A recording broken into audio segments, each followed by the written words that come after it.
Olá, meus amigos, começando essa revisão de processo de trabalho para o MPU com princípios, são pontos importantes que a gente sempre tem nas questões de concurso. Vamos começar com dois princípios que são antagônicos, um é a regra geral e outro é a exceção. A gente tem que tomar cuidado com essas duas situações. A nossa regra geral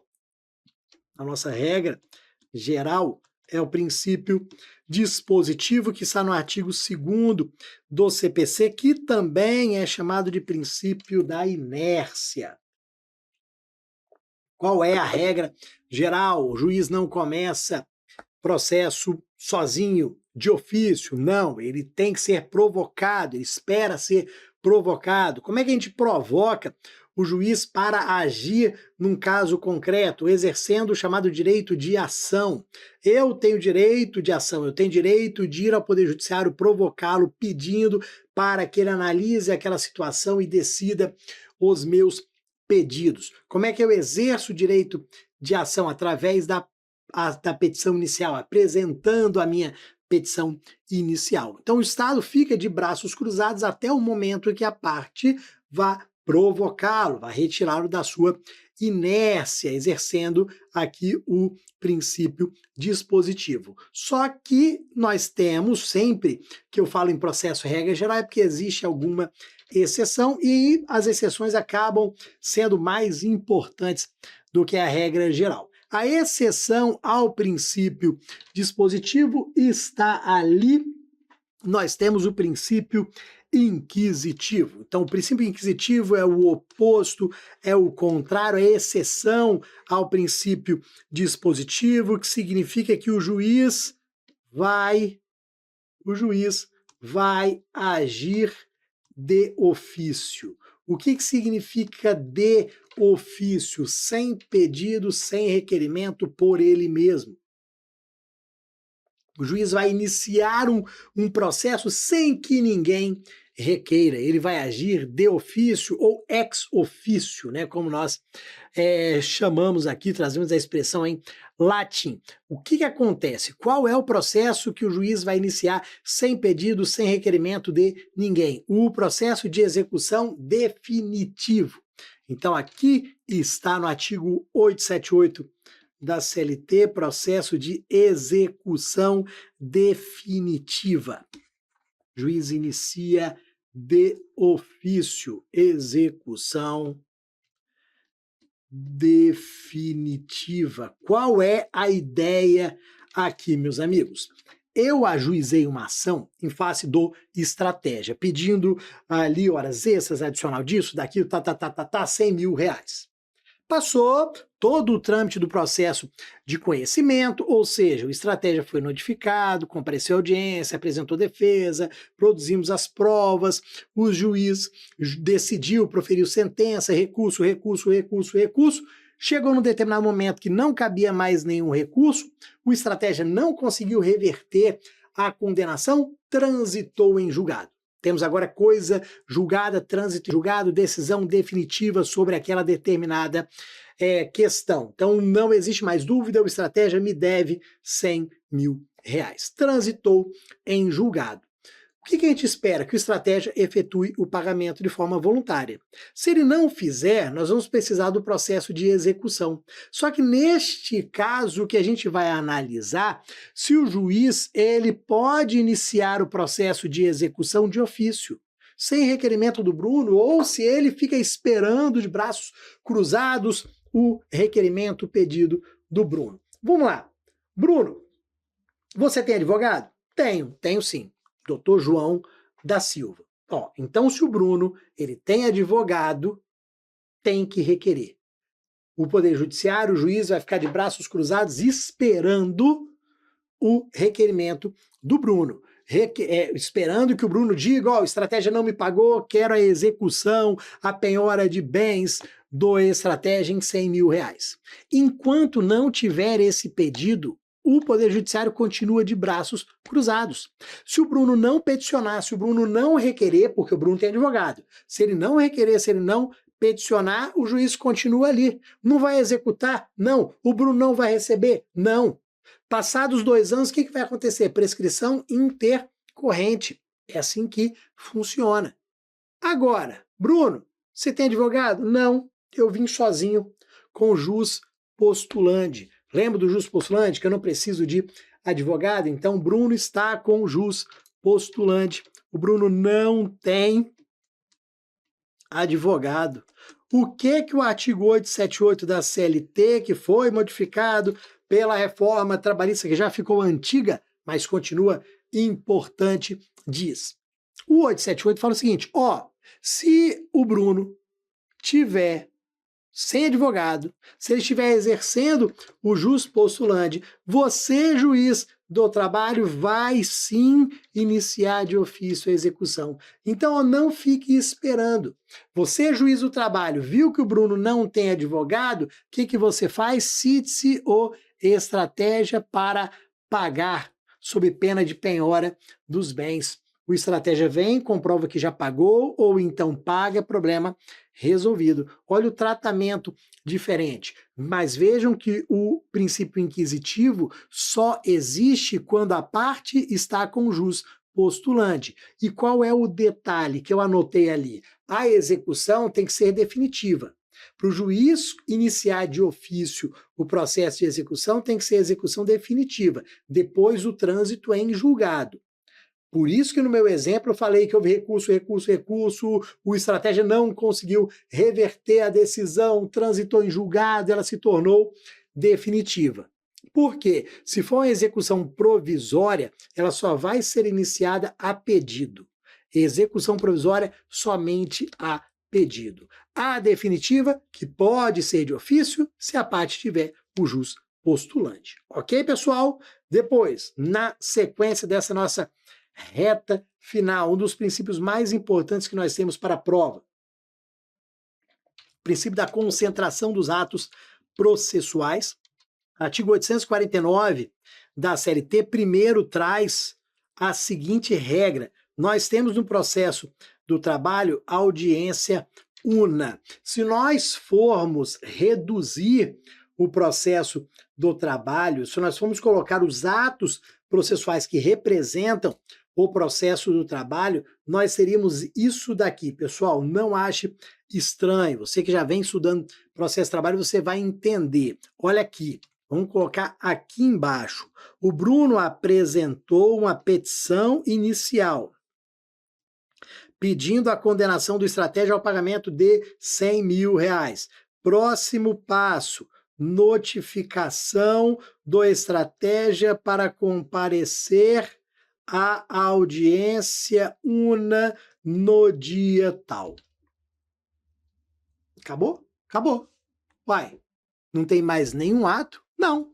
Aqui está o processo de conhecimento no primeiro grau de jurisdição, conforme previsto pela CLT. Uai, vai, Bruno. E o resto? E defesa? Está dentro de audiência. E produção de provas? Dentro de audiência. E razões finais? Dentro de audiência. Sentença? Dentro de audiência. Ou seja, vários e vários atos estão concentrados naquele ato chamado audiência, que é uma só. No processo do trabalho, para concurso, para prova, nós não temos audiência de conciliação, audiência de instrução, não. Na prática até tem, mas aqui não interessa a prática, interessa a CLT para a gente marcar o X, acertar e passar. Então, aqui no processo do trabalho para concurso, não tem audiência de conciliação, audiência de instrução, nada disso. É uma única audiência em que eu vou realizar a tentativa de conciliação, instrução e julgamento. Todos os atos concentrados nessa única audiência. São 8 atos processuais concentrados que nós vamos ver agora com todos os detalhes importantes, ok? Então, esses atos que são concentrados na audiência, nós chamamos de fases da audiência. Então, nós colocamos aqui, fases da audiência. Primeiro, então vamos imaginar que a nossa audiência esteja marcada para hoje, 14 horas. Então, o que a gente imagina, né? Mundo perfeito, ideal, ninguém vai se atrasar. O juiz, às 14 horas, vai dar início à audiência. O primeiro ato vai ser o pregão, que é o chamamento das partes. Então ele vai determinar que sejam chamadas, apregoadas as partes. Reclamante Bruno, reclamado estratégia. Para quê? Para que compareçam à sala de audiência para o prosseguimento. O que é importante, o que é fundamental, sempre caiu em prova e vai continuar caindo. Nós analisarmos o artigo 844 da CLT para saber o que acontece se uma das partes não estiver presente.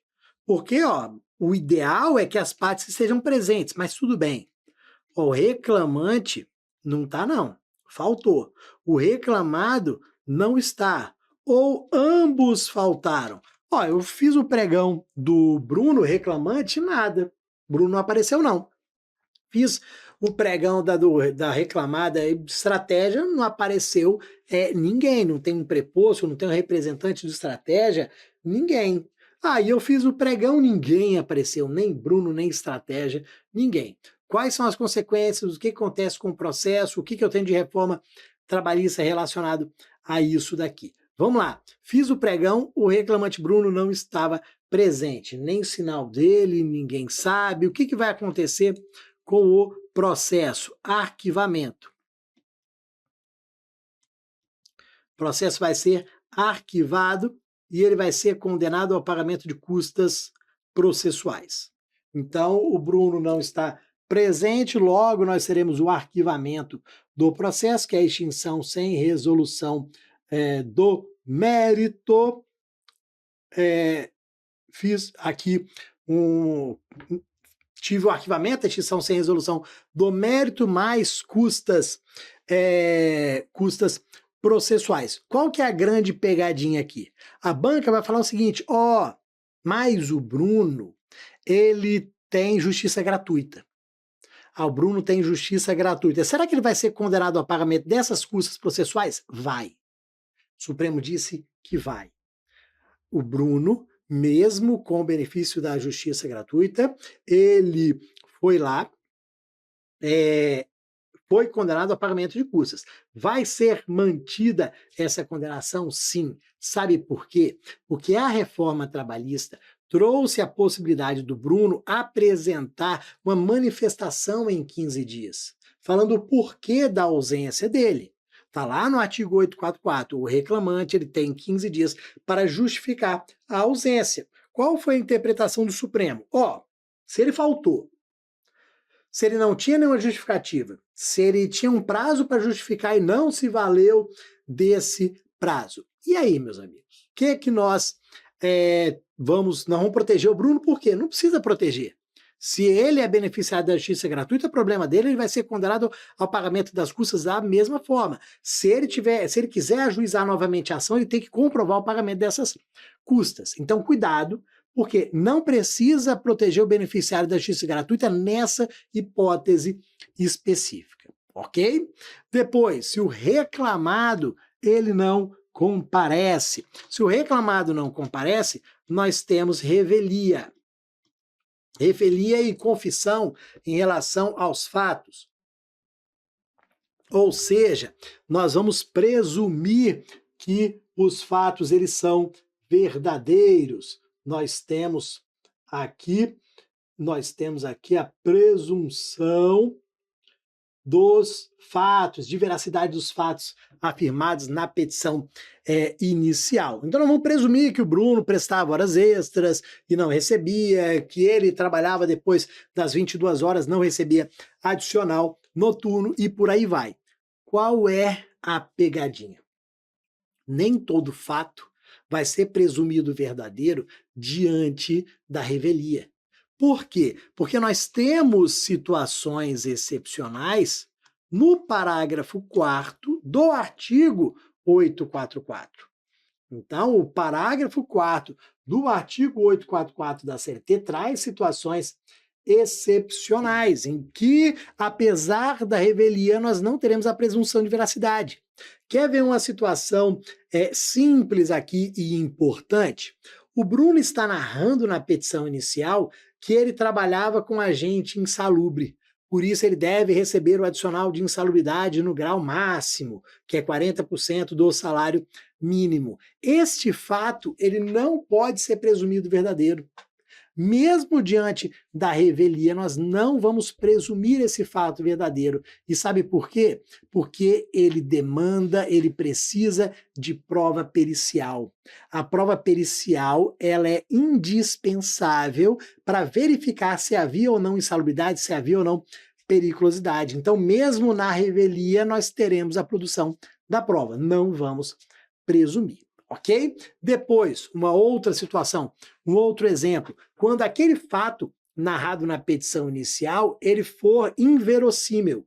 O que é o fato inverossímil? É aquele que não parece ser verdade, aquele exagerado demais. Se eu narro na petição inicial que eu prestava uma ou 2 horas extras por dia e infelizmente não recebia, isso é um fato normal. Isso acontece com muitos brasileiros. Então pode ser que tenha realmente acontecido. Vou presumir verdadeiro, vou condenar o pagamento de horas extras. Agora, vem o camarada na petição inicial e narra que ele prestava 5, 6 horas extras por dia. Porra, exagerado demais. Parece mais mentira do que verdade. Não parece um fato verdadeiro, ele é um fato inverossímil. O que acontece? Nós não vamos considerá-lo. Nós não vamos fechar os olhos e dizer, então Bruno prestava 6 horas extras. Porra, além das 6 que ele já trabalhava, mais 6 horas, além das 8 que ele trabalhava, mais 6 horas extras. Não, parece ser mais mentira do que verdade, ok? Então, cuidado com o parágrafo 4º do 844, porque ele traz essas situações excepcionais. Vamos lá, para fechar. O 844 fala da ausência do reclamante, arquivamento. Fala da ausência do reclamado, revelia. Não fala nada da ausência dos dois, de ambos. Só que isso já caiu em prova. O que acontece com o processo se os dois faltarem? E aí? Eu tenho arquivamento do processo também. Arquivamento do processo. Você vai lembrar o seguinte, quem é o primeiro a ser chamado? É o reclamante. Então, se é só o reclamante que está ausente, ou se os dois estão ausentes, quem foi primeiro chamado foi o reclamante, na ausência dele eu tenho o arquivamento. Então, teremos aqui as duas situações. Ok, pessoal? Tranquilo? Então, chamamos, fizemos o pregão, Bruno e estratégia estão presentes. Vamos passar para a segunda fase aqui, ó. Nós vamos para conciliação, artigo 846 da CLT, primeira tentativa obrigatória de conciliação, aquela história que o juiz vai perguntar se tem acordo entre as partes. Olha um ponto importante. O juiz é obrigado a perguntar se tem acordo, mas ele não é obrigado a homologar o acordo que exista. Ele é obrigado a perguntar se tem acordo. E aí, Bruno, estratégia, tem algum acordo, alguma possibilidade, alguma proposta de acordo? Isso é obrigado a fazer. Aí, Bruno, estratégia, sim, excelência, nós temos um acordo, estratégia vai pagar não sei quantos R$1.000 em tantas parcelas, assim, assim, assado. O juiz não é obrigado a homologar. O juiz pode falar o seguinte, ó, esse acordo eu não homologo, eu acho que o valor está muito baixo, ou então está parcelado demais, está demorando demais para pagar, esse acordo eu não homologo. E ele não é obrigado a homologar o acordo. Isso está na súmula, vamos colocar aqui na súmula 418 do TST, que diz que a homologação do acordo seria uma faculdade do magistrado. Faculdade no sentido de que ele não é obrigado a realizar essa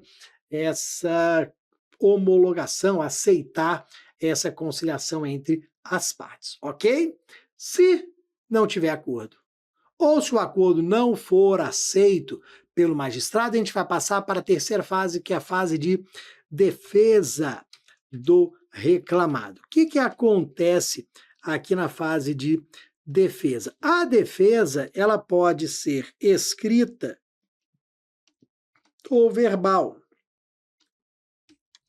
Reforma trabalhista excluiu a defesa verbal? Não, claro que não. Mantemos. Nós temos essa possibilidade, livre escolha da parte. Agora, vamos lá. Se a parte escolheu apresentar a defesa escrita, como acontece em 99,9% das vezes, essa defesa escrita, ela vai ser apresentada antes da audiência. Antes da audiência. Pelo PJE, pelo processo judicial eletrônico. Então, quando o juiz abrir a audiência, quando ele iniciar a audiência, nós já teremos essa defesa e documentos juntados no processo pelo PJE, que é o processo judicial eletrônico, ok? Agora, a parte, por algum motivo, preferiu a defesa verbal. Vai narrar a defesa na audiência? Pode, claro, nós vamos lembrar que a parte vai ter até 20 minutos para aduzir as suas razões na própria audiência. Então, o advogado reclamado, vai ficar falando 20 minutos, expondo as suas razões, seus fundamentos de defesa, o serventuário vai reduzindo a termo. Isso é mantido, não foi excluído, nada disso. Às vezes o advogado foi contratado em cima da hora, pego no laço ali, ó, me conta a história que eu vou no talento. E ele vai ali 20 minutos expondo as suas razões, está feita a defesa, ok? Passamos para a próxima, instrução. O que é a instrução? Produção das provas.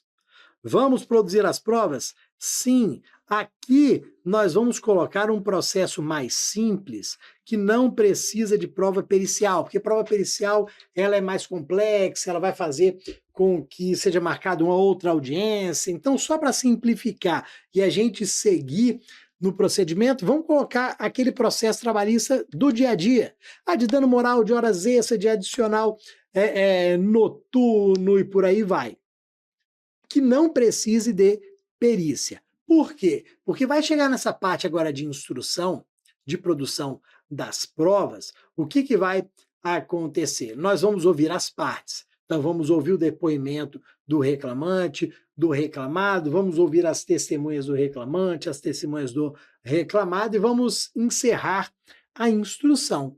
Então, ó, vamos nessa parte de instrução produzir a prova oral. Produzir a prova oral. Vamos encerrar a instrução, se o juiz entender que não precisa produzir nenhum outro meio de prova. Para quê? Para a gente seguir no quinto ponto, vamos aqui, ó, no quinto ponto, que vai ser razões ou alegações finais, até 10 minutos para cada parte. Razões finais ou alegações finais, artigo 850, até 10 minutos para cada parte, ok? Então, ó, cuidado aqui com esse ponto. Nós não temos aqui uma previsão de razões finais escritas, conversão em memoriais, isso não existe na CLT, ok? 10 minutos para cada parte, princípio da oralidade, importante para a gente dar celeridade ao processo. Fui lá, narrei 10 minutos, as minhas razões ou alegações finais, mostrando por que os meus pedidos devem ser aceitos, acatados, por que o estratégia tem que ser condenado a me pagar aqueles 100 mil reais. O estratégia, por outro lado, demonstrando por que os pedidos do Bruno têm que ser julgados improcedentes, que ele não tem direito a absolutamente nada, Encerrou essa parte. No próprio artigo 850 da CLT, está falando que a gente vai ter a renovação da proposta de conciliação. Ou seja, nós vamos para a segunda tentativa de conciliação. Vamos para a segunda tentativa obrigatória de conciliação. E aqui é a mesma coisa, o juiz é obrigado a perguntar se tem acordo, mas ele não é obrigado a homologar o acordo eventualmente existente. Ah, por que tentar o acordo de novo? Há alguns minutos atrás a gente já perguntou e falaram que não tinha acordo nenhum. Para que perguntar de novo? Porque entre a primeira tentativa de conciliação e a segunda nós tivemos defesa e instrução. Então, pode ser que a defesa e a instrução tenham sido muito boas para o reclamado, o reclamante então começa a pensar num acordo. Ou a defesa e a instrução tenham sido muito ruins para o reclamado e ele que não queria fazer um acordo comece agora a pensar. Então, são momentos bem distintos do processo, porque nós temos ali esses dois, ok? Temos defesa e instrução. Não tem acordo, ou o acordo não foi homologado, partimos para a sentença. Sentença oral na própria audiência, sendo reduzida a termo pelo serventuário da Justiça do Trabalho. Então, o juiz vai expondo ali os seus fundamentos, vai compondo a sua sentença com relatório, fundamentação e dispositivo, sentença oral verbal.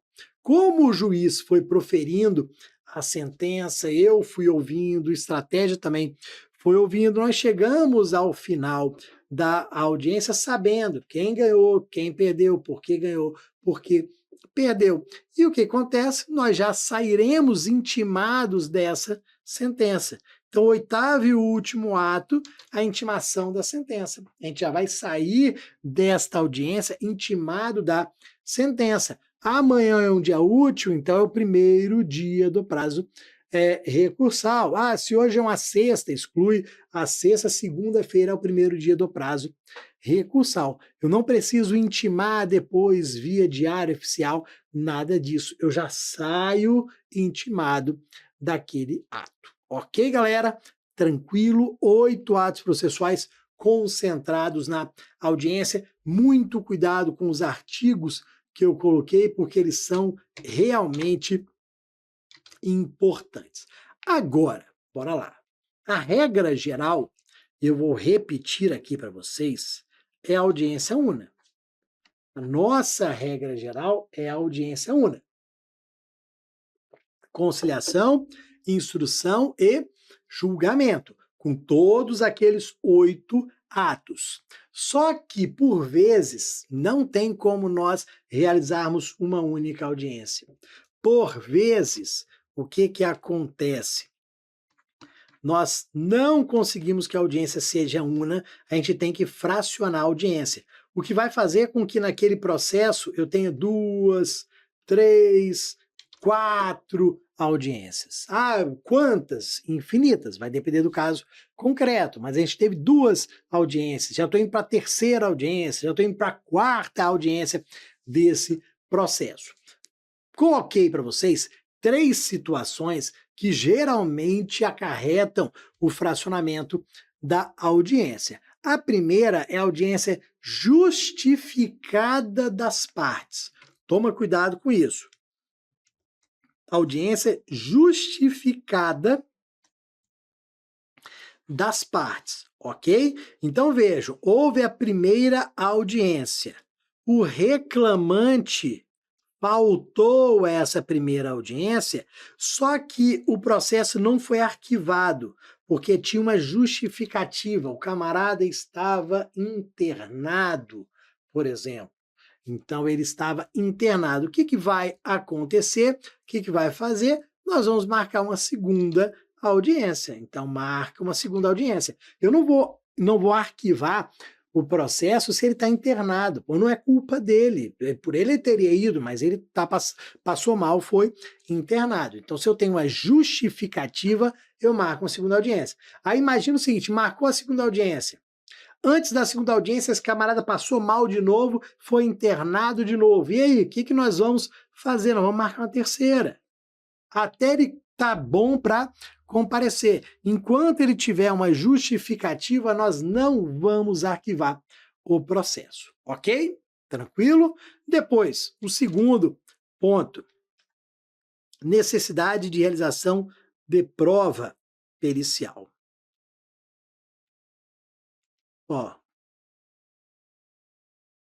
necessidade de realização de prova pericial. Chegamos na nossa primeira audiência. Nossa primeira audiência hoje foi feito pregão, tentativa de conciliação, defesa. O juiz olhou ali e falou o seguinte: opa, tenho que fazer prova pericial. Por quê? Porque o Bruno está falando que havia insalubridade, que ele trabalhava com agente insalubre ruído muito alto, e o reclamado está negando, está falando que não havia ruído. Então, eu, juiz do trabalho, preciso realizar a prova pericial para constatar se havia ruído ou não em excesso para condenar ou não ao pagamento de adicional de insalubridade. A gente sabe que a perícia técnica ela é obrigatória para insalubridade e para periculosidade. Então, não tem como fugir. A perícia técnica ela é obrigatória. Então, nessa primeira audiência, o que vai acontecer em relação à instrução? O juiz vai deferir a produção da prova pericial, vai nomear o perito, vai intimar as partes para apresentar quesitos, assistente técnico, vai dar o prazo para o perito realizar o exame. Depois que o exame, o laudo pericial for apresentado, depois que o laudo pericial ele for apresentado, é que nós vamos marcar a segunda audiência. Para quê? Para produzir outros meios de prova, para produzir os outros meios de prova que o juiz entenda necessários. Então, depois de produzida a prova pericial, o juiz marca a segunda audiência. Para quê? Para ouvir as partes, para ouvir as testemunhas. Se ele entender que há essa necessidade, que não consegue julgar com base em documentos e na perícia. Então, se tiver necessidade de prova pericial, a gente vai fracionar. E terceiro, meus amigos, necessidade de intimação de testemunhas. Rapaz, tem um ponto que a gente fala muito aqui nas aulas e que é extremamente importante dentro da parte de prova testemunhal, que é o seguinte: nós não temos, regra geral, intimação prévia de testemunhas. A gente não tem, nós não temos rol prévio de testemunhas, nós não temos intimação prévia de testemunhas. O que vai acontecer aqui? Eu simplesmente vou levar as minhas testemunhas, vou combinar com elas, vou pedir para que elas compareçam. Eu não vou colocar um rol de testemunhas no processo falando que são A, B e C, pedindo para o Poder Judiciário intimar para elas comparecerem na audiência do dia tal. Nada disso. Eu vou convidar, vou pedir, vou levar para elas comparecerem naquela audiência número 1. Chegou naquela audiência número 1, porra, cadê Maria? Rapaz, Maria falou que ia vir, nada, não veio. E cadê João também, que me prometeu de pé junto que ia vir? Cadê esse filho da mãe? As testemunhas faltaram. Diante dessa situação, o que eu vou requerer ao juiz? Eu vou requerer ao juiz a intimação dessas testemunhas, já que elas faltaram.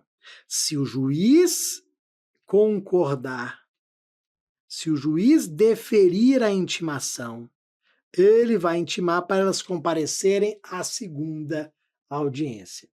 Porque se o juiz concordar, se o juiz deferir, porque isso vai depender dele, dos poderes instrutórios do magistrado. Se o juiz entender que a prova pericial, se a prova testemunhal precisa ser produzida, pode ser que o juiz fale o seguinte: rapaz, não precisa de testemunha, não. A prova documental está bem robusta, eu consigo julgar com base nelas. Ok, beleza. Agora, se o juiz entender que a prova testemunhal ela é necessária, ela é indispensável, ele vai designar a segunda audiência e vai intimar as testemunhas para comparecerem a essa segunda. Agora, o que acontece? As testemunhas estão intimadas judicialmente. Se elas não comparecerem a essa segunda audiência, o que vai acontecer? Condução coercitiva. Vai lá e traga a testemunha à força, na marra, condução coercitiva. Tá bom, galera? Tranquilo? Então, aspectos importantes para a gente. Ainda dentro de princípios. Outro ponto que cai muito, que as bancas adoram e que vocês podem encontrar na sua prova: irrecorribilidade imediata das decisões interlocutórias.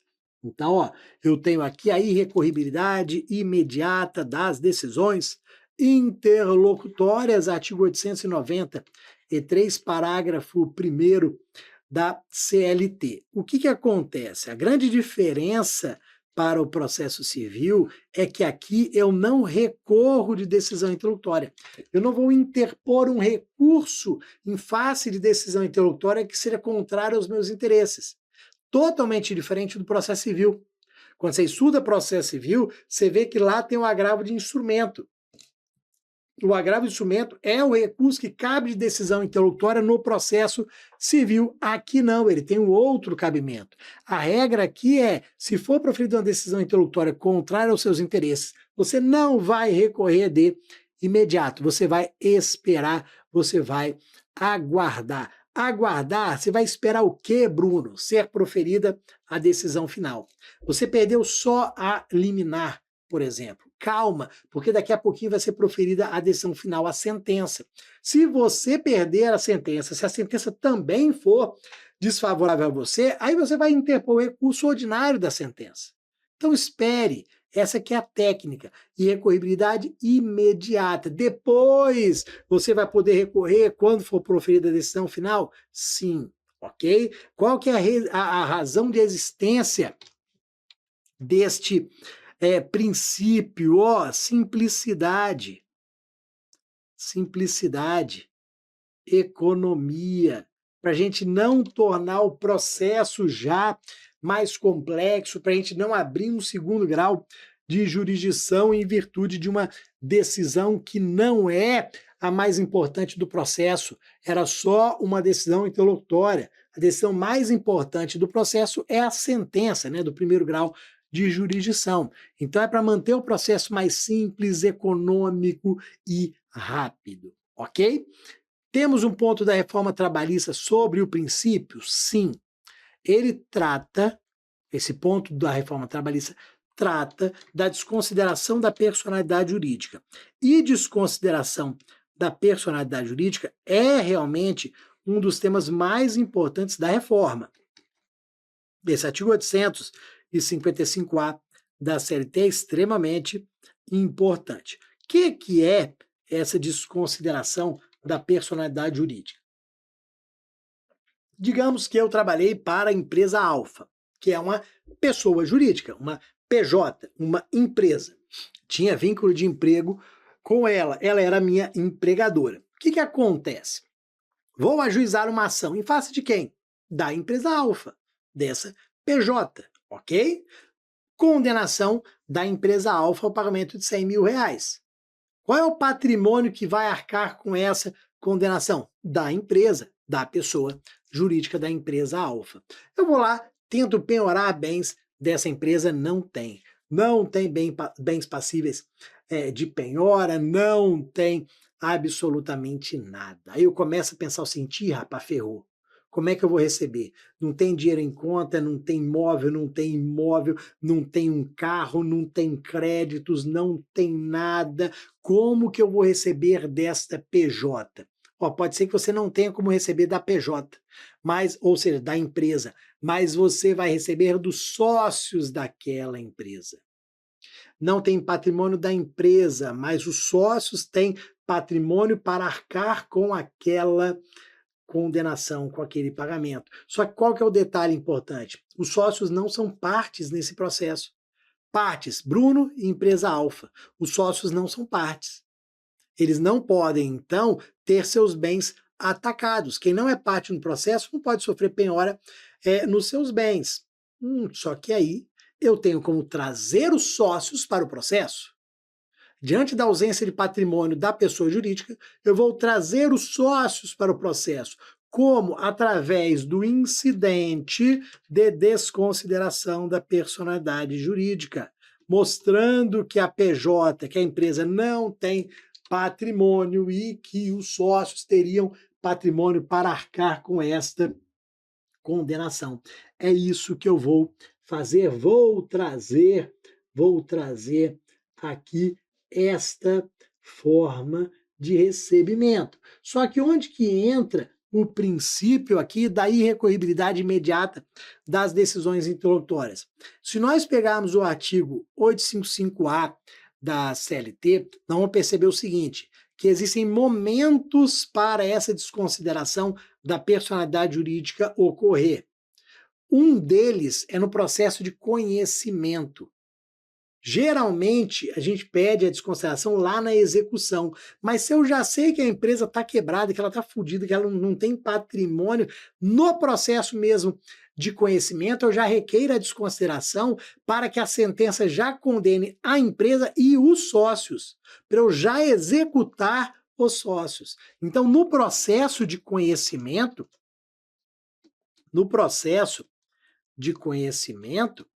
eu já posso requerer a desconsideração. Só que aí entra o ponto importante para a gente aqui. Aqui eu tenho um ponto importante do processo de conhecimento. Se essa decisão for contrária aos meus interesses, então no processo de conhecimento, requerir a desconsideração para trazer os sócios para o processo. Vem uma decisão contrária aos meus interesses. Caraca, que absurdo, vou recorrer. Não, não vai recorrer. Como está no processo de conhecimento, é uma mera decisão interlocutória, não vai caber recurso. A mesma coisa para os sócios. Se houver a desconsideração, o sócio vai ficar doido. Ah, que absurdo, temos que recorrer. Não, não temos que recorrer. Nós vamos esperar ser proferida a decisão final. Vamos esperar ser proferida a sentença. Tranquilo? Beleza? Regra geral, não cabe recurso. Exceção. Situações em que cabe recurso de imediato. Decisões interlocutórias das quais cabe recurso de imediato. Vamos tomar cuidado. Está lá no artigo 799, parágrafo 2º. 799, parágrafo 2º, incompetência absoluta. Então, vamos lá. Qual é a decisão interlocutória, meus amigos? A decisão interlocutória é a que reconhece a incompetência absoluta da Justiça do Trabalho e que remete o processo para outra justiça. Então, o juiz do trabalho profere a decisão dizendo, ó, eu não tenho competência para essa matéria, mando para a Justiça Comum Estadual. Dessa decisão, eu posso recorrer de imediato. Eu vou, em 8 dias, que é o nosso prazo recursal, interpor o RO, interpor o recurso ordinário. Ok? Então, esse é um ponto importante para a gente. Depois, vamos lá, temos mais 3 situações excepcionais na súmula 214. Só que a mais importante delas está no parágrafo 6º, que vai falar do julgamento de exceção de incompetência. Ou seja, quando a gente está discutindo a incompetência relativa, que no processo do trabalho é incompetência territorial. Então, quando eu falo que está havendo a discussão sobre incompetência relativa, é porque nós estamos discutindo território, local do ajuizamento da ação. Estamos discutindo se a ação foi ajuizada no local certo ou errado. E aqui o que acontece? Vamos lá. A gente sabe, vamos rever isso depois, com todo o carinho, mas você sabe que a ação trabalhista é ajuizada no local de prestação dos serviços. Então, nós vamos ajuizar a ação no local de prestação dos serviços. Só que eu fui lá e ajuizei no meu domicílio. Ah, era melhor para mim? Pô, local de prestação de serviços muito longe. Então, fui lá e ajuizei no meu domicílio. Ok, tranquilo. Quando o reclamado recebeu a notificação, ele estranhou o local. Ah, mas o Bruno não prestou o serviço daqui. Aqui é o domicílio dele. Então, vamos alegar que o Bruno não ajuizou a ação no local correto, pedindo para que a ação seja remetida para a vara do trabalho do local da prestação dos serviços. Isso a empresa vai fazer através de uma petição chamada exceção de incompetência. Então, a gente vai trazer essa alegação através da súmula 214, a linha C do TST, que é a exceção de incompetência. Digamos que a exceção de competência esteja pedindo para remeter o processo do Rio de Janeiro para São Paulo. Então, esse daqui é o pedido, para que seja deslocada a competência daquela vara do trabalho do Rio de Janeiro, remetido para uma das varas do trabalho de São Paulo, capital. Qual é o desfecho que a gente tem aqui? Julgando a exceção de incompetência, pode ser que o juiz mantenha no Rio de Janeiro, ou pode ser que ele remeta para São Paulo. Se ele mantiver no Rio de Janeiro, não cabe recurso de imediato, nenhum. Se ele remeter para São Paulo, cabe em 8 dias o RO. Por que que se remeter para São Paulo vai caber em 8 dias o RO? Porque nós estamos remetendo para a vara do trabalho de outro TRT. A gente está saindo do TRT primeira região para o TRT segunda região. A súmula 214, a linha C do TST, diz que se houver a remessa do processo para a vara do trabalho de outro TRT, vai caber recurso de imediato, 8 dias o recurso ordinário. Toma muito cuidado, porque isso aqui sempre caiu bastante em prova. Olha para onde que o processo está sendo remetido, se é o mesmo TRT, se é TRT diferente. Se for o mesmo TRT, não cabe recurso. Só se for outro TRT, vai caber sim o recurso de imediato, ok? Agora, vamos falar tudo sobre exceção de incompetência. Por quê? Esse é um dos temas que mais caiu em prova da reforma trabalhista para cá. 2018, 19, 20, 21, 22, 23, 24 nós tivemos questões sobre esse tema, 25 também vamos ter, 26, 27 e por aí vai, ok? Por quê? Porque a reforma trabalhista alterou totalmente da água para o vinho o artigo 800 da CLT. Então, ó, vamos lá, eu quero alegar a incompetência territorial.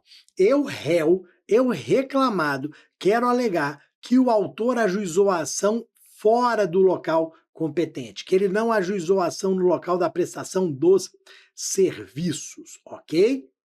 Vamos apresentar a exceção de incompetência, o artigo 800 da CLT. Vamos lá, ó, qual é aqui o prazo para apresentação da exceção de incompetência? Prazo, 5 dias, prazo de 5 dias a contar do recebimento, da notificação, vírgula, antes da audiência. Então, a empresa foi lá, recebeu a notificação.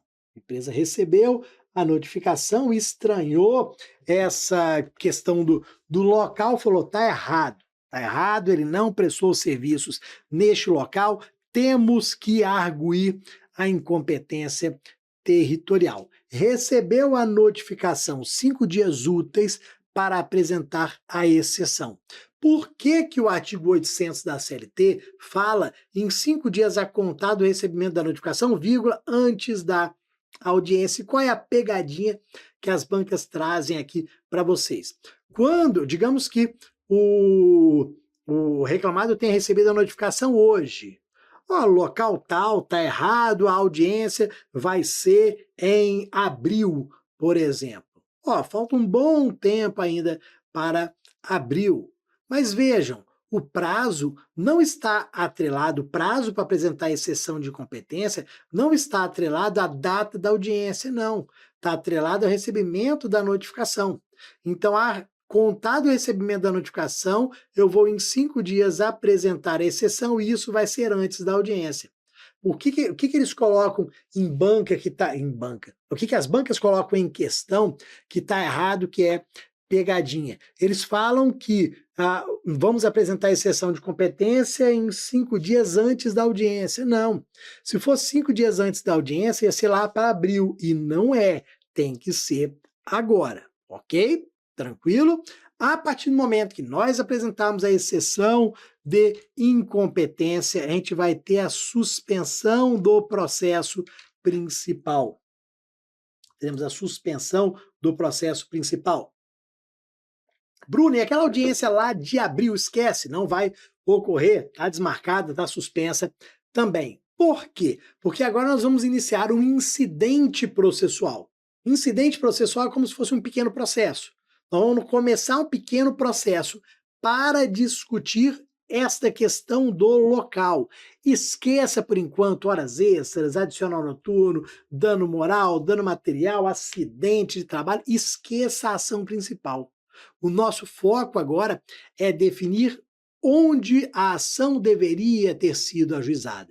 Por isso que a gente esquece o processo, suspende, desmarca a audiência, porque a gente vai realizar um procedimento nesse incidente, nesse pequeno processo que começou com a exceção de incompetência. Então, dentro desse procedimento, o que nós teremos? A gente vai ter a intimação do excepto ou do exceto, tanto faz, para em 5 dias apresentar manifestação ou defesa, tanto faz.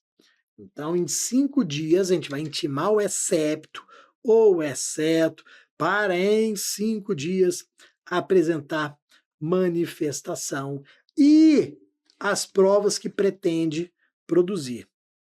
Quais provas? Todos os meios de prova.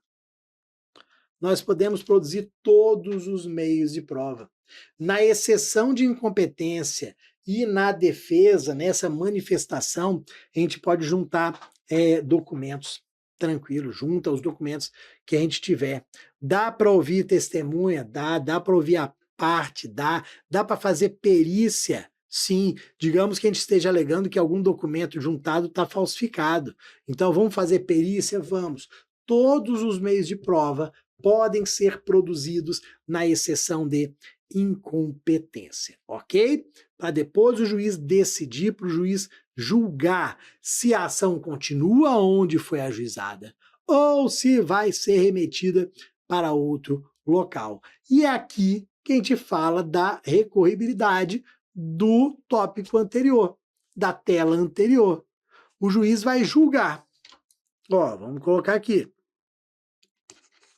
O juiz vai decidir. O juiz vai julgar. A decisão dele pode ser manter no Rio de Janeiro ou remeter para São Paulo, se a discussão for essa. Então, ó, vamos manter no Rio de Janeiro capital ou vamos mandar para São Paulo. Se mantiver no Rio de Janeiro, não cabe recurso. Se mandar para São Paulo, cabe o RO em 8 dias, ok? Agora, imagina o seguinte, que a discussão fosse outra. A discussão fosse Rio de Janeiro capital e Macaé, também no estado do Rio de Janeiro. Então, ó,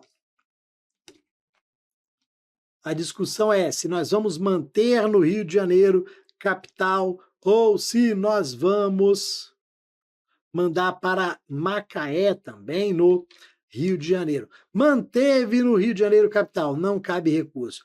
Mandou para Macaé no Rio de Janeiro, não cabe recurso também. Uai, por que não cabe recurso? Porque lembra, só cabe recurso se eu mando para a vara do trabalho de outro TRT. Aqui é o mesmo TRT. Rio de Janeiro capital, Macaé é o mesmo TRT da primeira região.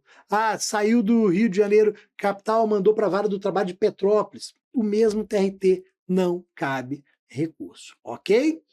E definiu qual é o juízo competente. O que vai acontecer? O processo principal volta ao seu caminhar. acaba aquela suspensão, volta à normalidade. Vamos marcar agora aquela audiência que havia sido desmarcada. Agora perante o juízo competente, que nós sabemos que é o Rio de Janeiro, ou então, quando o processo chegar lá no Rio de Janeiro, lá em São Paulo, aí nós teremos a designação da audiência para o processo principal.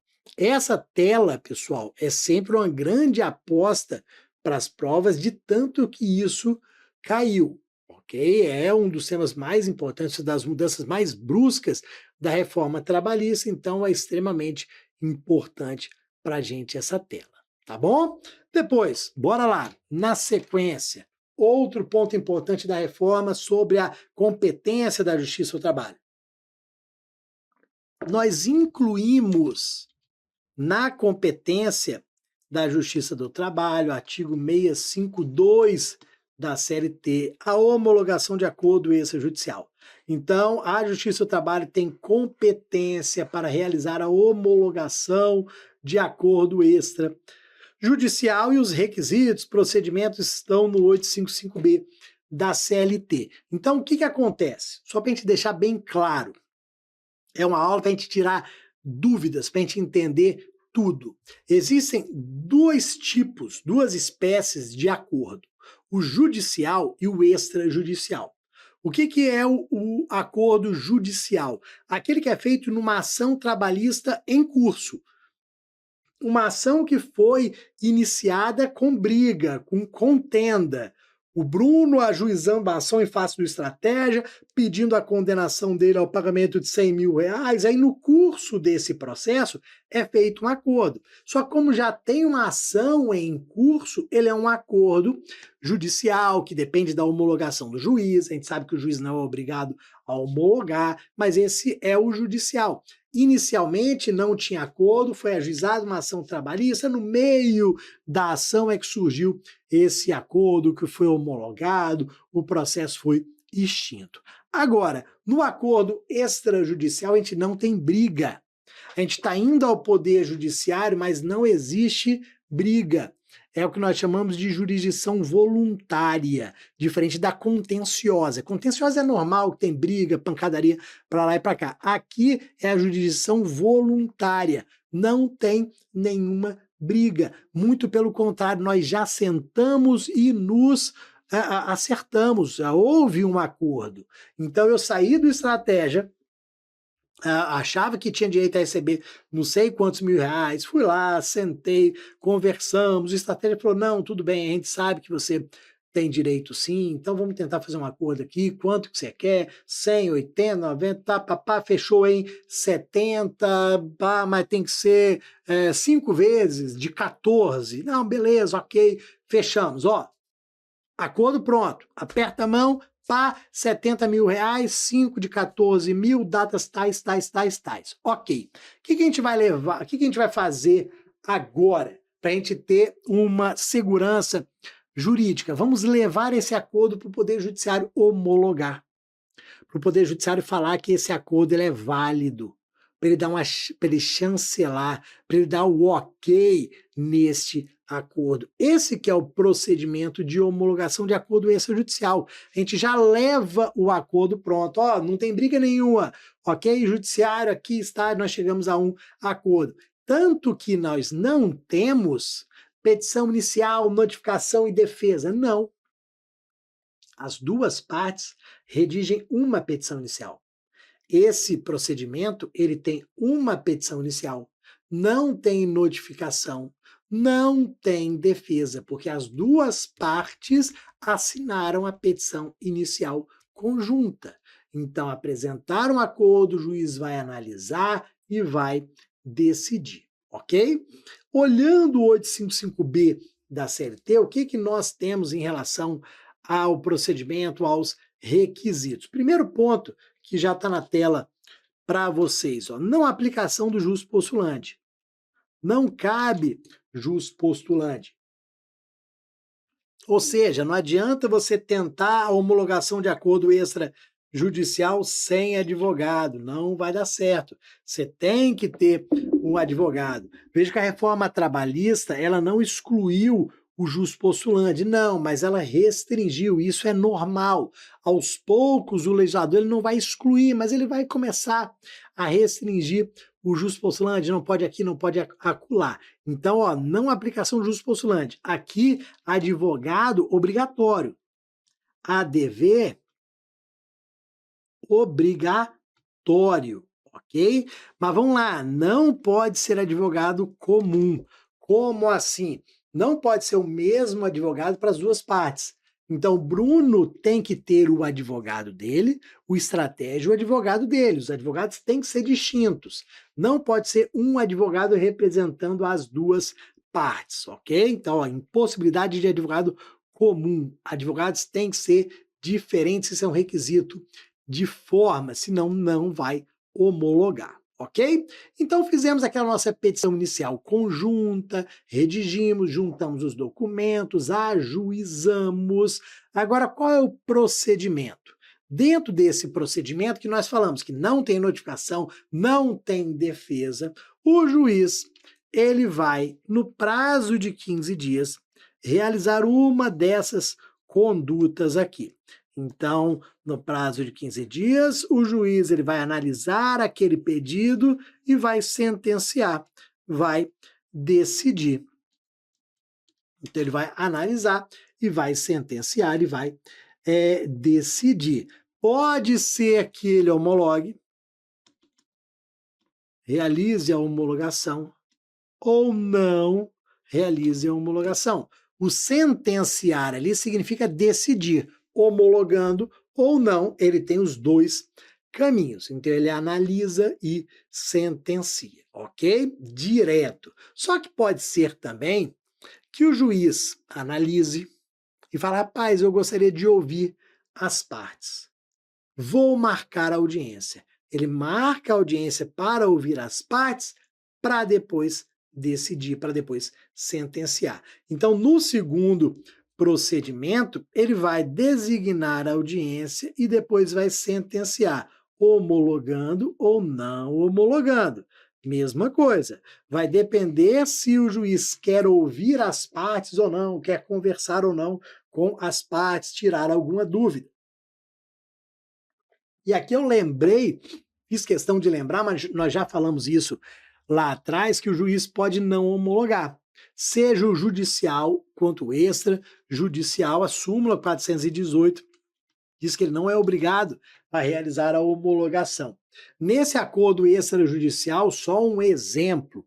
O que acontece muitas vezes? A gente coloca no acordo falando que a parte está recebendo R$20 mil e que da quitação ampla e restrita do contrato de trabalho, ou seja, que ela não pode mais discutir nenhum direito, nenhuma verba daquele vínculo. Ela está dando quitação geral, ampla e restrita do contrato de trabalho. Como que se aqueles R$20 mil pagassem tudo do contrato de trabalho? Tem juiz que não aceita.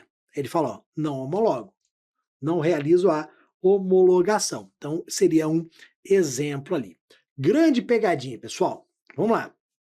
Nessa homologação de acordo extrajudicial, nesse acordo extrajudicial, a gente está colocando pagamento de verbas rescisórias. Então, estamos colocando as verbas rescisórias ali. Tá. Verba rescisória, você lembra que pelo artigo 477, parágrafo 6º, elas têm que ser pagas em até 10 dias corridos. Então, verbas rescisórias têm que ser pagas em 10 dias corridos, ok? E nós estamos nesse acordo falando do pagamento de verbas rescisórias que não foram pagas nos 10 dias. Quando a gente não paga a verba rescisória neste prazo, incide a multa do 477, parágrafo 8º da CLT que está na tela. Essa multa do 477, parágrafo 8º, é a multa de um salário do empregado. Então, o empregado tem direito de receber uma multa de um salário Por que não um salário dele? 3 mil, 4 mil, 5 mil, 10 mil, salário dele, né? Salário mínimo não. Um salário dele pelo fato de não ter recebido as verbas rescisórias dentro do prazo. Não, mas a gente está fazendo um acordo aqui, então no acordo a gente não vai pagar. Não pode, não pode. O que eu anotei ali? Está previsto na lei.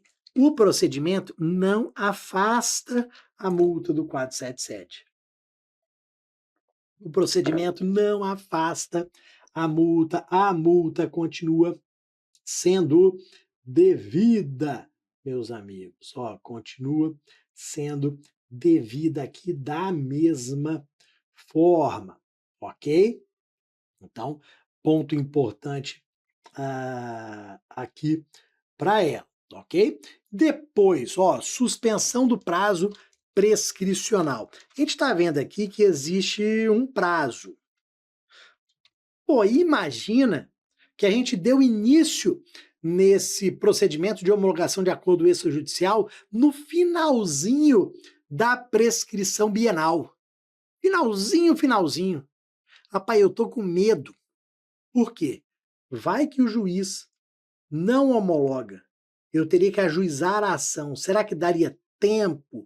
O fato de eu ter ido ao Poder Judiciário pedindo a homologação do acordo extrajudicial, isso de alguma forma pode me prejudicar em relação ao prazo prescricional? Não. Não prejudica em absolutamente nada. Porque, olha ali, o fato de eu ter ido pedido a homologação gera a suspensão do prazo prescricional. Cuidado para eles não colocarem interrupção do prazo prescricional, gera a interrupção do prazo prescricional. Tá bom, galera? Tranquilo. Vamos agora para a competência territorial. Vamos ver todas as possibilidades que nós temos dentro do artigo 651 da CLT, tudo que as bancas podem cobrar aqui de vocês neste ponto. Ó, competência territorial, artigo 651, onde que nós vamos ajuizar esta ação trabalhista? Ó, vamos lá. Já vamos colocar aqui que a regra geral é local da prestação dos serviços. Depois a gente vai ver até o motivo direitinho, mas a gente tem ali o local da prestação dos serviços como local considerado competente, ideal, adequado para o ajuizamento da ação. O que acontece aqui? Eu anotei que a competência territorial é um critério relativo, que tem o interesse apenas das partes, que existe o interesse tão somente das partes. Para o Estado juiz, para o Poder Judiciário, tanto faz julgar a minha ação em face do Estratégia em Vitória, Rio de Janeiro, Nova Venécia, Salvador, Fortaleza, para o Estado juiz tanto faz. Só que para a parte é importante. Para a parte interessa, para o Estado não. Eu tenho interesse tão somente das partes. O que faz com que o juiz não possa reconhecer de ofício. O juiz não pode reconhecer eventual erro de ofício. Ó, STJ. Ó, súmula 33 do STJ. O juiz não pode reconhecer de ofício eventual equívoco, erro da parte. Ou seja, trocando em miúdos, o Bruno está narrando na petição inicial dele, que prestou os serviços em Nova Venécia, no estado do Espírito Santo. Tá. O juiz é de São Paulo, que está lendo essa petição inicial. Ele, por que o Bruno ajuizou aqui a ação aqui em São Paulo, se ele mesmo fala que prestou os serviços em Nova Venécia? Ele deveria ter ajuizado a ação lá em Nova Venécia. O que o juiz vai fazer diante dessa informação? Nada. Não vai remeter para Nova Venécia? Não vai fazer nada. Ele vai esperar para ver se o reclamado, o réu, alega a incompetência territorial através da exceção de incompetência. ele vai esperar para ver se o réu, recebendo a notificação, no prazo de 5 dias, vai apresentar ou não a exceção de incompetência. Ok? O juiz não vai fazer absolutamente nada. Se o reclamado não apresentar a exceção de competência em 5 dias, o que vai acontecer? Prorrogação da competência. O que significa isso, Bruno? Prorrogação da competência. O juízo que era incompetente passa a ser competente. São Paulo não era competente, mas vai passar a ser. Ninguém nunca mais tira esse processo de São Paulo. Ninguém nunca mais remete esse processo para Nova Venécia. Porque o único que poderia alegar que era o réu não alegou na forma adequada no prazo previsto em lei. Ok? Então, ó, eu preciso, já que o juiz não pode reconhecer de ofício, eu preciso da alegação da parte reclamada através da exceção de competência do artigo 800 da CLT, que nós já estudamos, sendo que a ausência de alegação gera prorrogação da competência. O juízo que era incompetente passa a ser competente. Nunca mais nós poderemos alegar. Por quê? Porque houve preclusão. Perdemos a oportunidade de trazer essa alegação no processo, nós nunca mais poderemos trazer essa alegação. Ok, meus amigos, tranquilo, vamos mais um pouquinho aqui. Já coloquei lá em cima local de prestação dos serviços. Então, ó, vamos aqui na sequência. O que nós vamos pensar agora? O que vocês vão anotar? Vocês abriram a prova, começaram a ver uma questão com nome de cidades. Batata, que a questão vai ser sobre competência territorial. Ok? Então eles vão colocar que o Bruno tem domicílio em Nova Venécia, foi contratado no Rio de Janeiro por uma empresa que tem sede em São Paulo, mas que prestou serviços em Salvador, sendo que no contrato de trabalho dele estava falando que as ações deveriam ter sido ajuizadas em Brasília. Ponto. 5 cidades.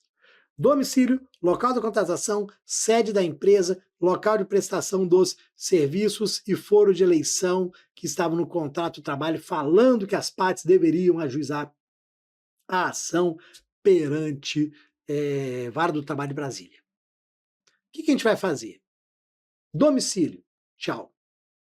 Local da contratação, tchau. Sede da empresa, tchau.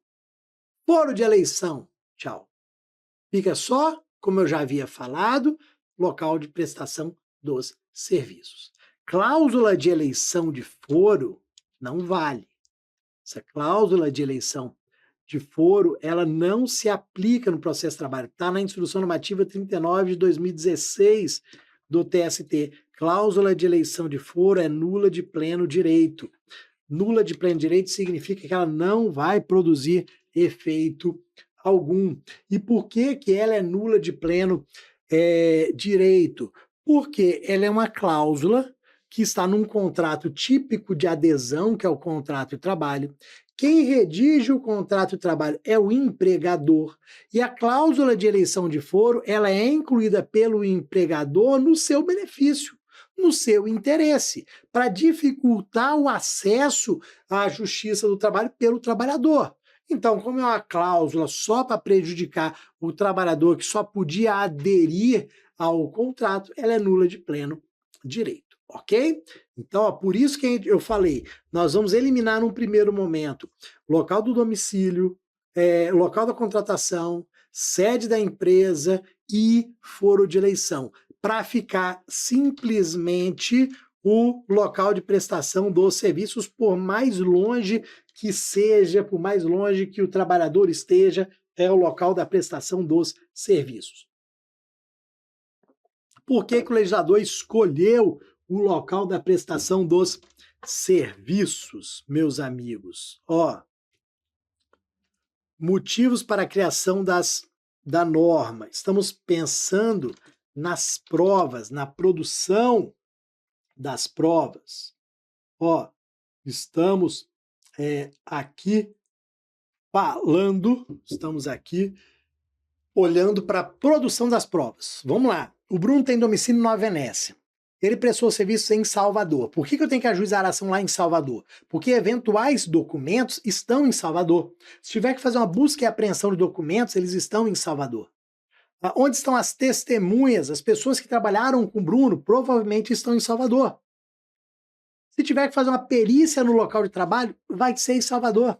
Então é muito melhor já ajuizar a ação em Salvador, porque ela vai ser tudo mais rápido do que ajuizar a ação aqui em Nova Venécia e realizar todos esses atos por carta precatória que demora 2 vidas, ok? Então toma muito cuidado com isso. Agora, meus amigos, para a gente fechar esse tema que é extremamente importante para a prova, venham comigo aqui, parágrafo 1º, 2º e 3º do 651. 651 caput vai falar ali vai falar ali da nossa regra geral. Agora, parágrafo 1º vai trazer uma situação diferente do agente ou viajante comercial. Então vamos anotar ali, ó. Vamos falar do agente ou viajante comercial. O camarada é agente ou viajante comercial. Ou seja, ele não tem um local fixo de prestação de serviços. Ele não tem um local fixo de prestação de serviço. Ele prestava serviço viajando. Ok. Neste caso, o que o parágrafo 1º fala? Você vai ajuizar a ação no local onde ele estava subordinado. Então ele era agente ou viajante comercial e estava subordinado à filial da cidade X. Você vai ajuizar onde ele estava subordinado. Então, no parágrafo 1º, está lá subordinação. Se ele não estava subordinado a nenhum local, domicílio dele. Aí o domicílio, no parágrafo 1º, passou a ser interessante. Ok? Parágrafo 2º. Brasileiro que estava no exterior, que estava prestando serviço no exterior. Ele tem que ajuizar a ação no exterior, que era o local da prestação de serviço? Não, calma. O brasileiro que estava prestando serviço no exterior, ele pode ajuizar a ação no Brasil. Pode, desde que não tenha convenção internacional em sentido contrário. Então é isso que você vai lembrar para a prova. O brasileiro que estava no exterior pode ajuizar a ação no Brasil se não tiver norma internacional em sentido contrário, convenção internacional em sentido contrário. Onde no Brasil? Não interessa. Mas, Bruno, como é que não interessa? Porque doutrina e jurisprudência tem umas 15 respostas para essa pergunta. Por isso que não pode cair na questão objetiva. É só lembrar que o brasileiro trabalhando no exterior pode ajuizar a ação no Brasil se não tiver convenção em sentido contrário. Ponto. Acabou. O parágrafo 3º vai falar da empresa itinerante. A empresa que desenvolve a atividade em vários locais, que desenvolve a atividade fora do local da contratação. Empresa itinerante. O que a gente lembra? Circo. É um exemplo besta, mas é bacana para a gente lembrar. O circo, esses parques, a empresa que desenvolve a atividade fora do local da contratação, a empresa itinerante. Neste caso, o que acontece? A gente pode ajuizar a ação ou no local da contratação, ou qualquer local que foram prestados os serviços. Aí pode ser, então, ou no local da contratação, ou qualquer dos locais de prestação dos serviços. Ok, galera? Muito cuidado com essas questões aqui, bem importante para a gente. É um tema que sempre vai cair em prova.